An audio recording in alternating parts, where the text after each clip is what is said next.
Hyderabad bus భవన్లో RTC అద్దె బస్సుల యజమానులతో జరిగిన చర్చలు సఫలమయ్యాయి. రేపటి నుంచి యథావిధిగా అద్దె బస్సులు నడవనున్నాయి. కొన్ని సమస్యలను ఆర్టీసీ ఎండీ సజ్జనా దృష్టికి తీసుకువెళ్లగా వాటిని వారం రోజుల్లో పరిష్కరిస్తామని ఆయన హామీ ఇచ్చారు. వాటి పరిష్కారం కోసం ఒక కమిటీని ఏర్పాటు చేస్తామన్నారు. సంక్రాంతికి కూడా ఫ్రీ బస్ సర్వీస్ అందుబాటులో ఉంటుందని, స్పెషల్ బస్సులను కూడా నడుపుతామని తెలిపారాయన. ఉచిత ప్రయాణంతో తమ బస్సులకు ఇబ్బంది కలుగుతుందని అద్దె బస్సుల యజమానులు రేపటి నుంచి సమ్మె ప్రకటించారు.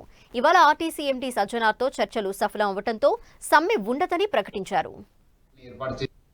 వాళ్ళు ఈ మహాలక్ష్మి స్కీమ్ ఇంప్లిమెంట్ అయిన తర్వాత కొంత ఇబ్బంది పడుతున్నారని చెప్పి మా దృష్టికి వాళ్ళు కొన్ని సమస్యలు తీసుకొచ్చారు. డెఫినెట్లీ ఆ సమస్యలన్నీ కూడా మన హై లెవెల్ కమిటీని ఏర్పాటు చేసి పరిష్కారం చేయడానికి వాళ్ళతోనే ఒక ఒప్పందం కుదిరింది. సో వాళ్ళు యథాస్థితి రేపటి నుంచి కూడా వాళ్ళు బస్సు నడుపుతాను అని చెప్పి వాళ్ళు హామీ ఇవ్వడం జరిగింది. సో ఎటువంటి సమ్మె కానీ ఏం లేదు.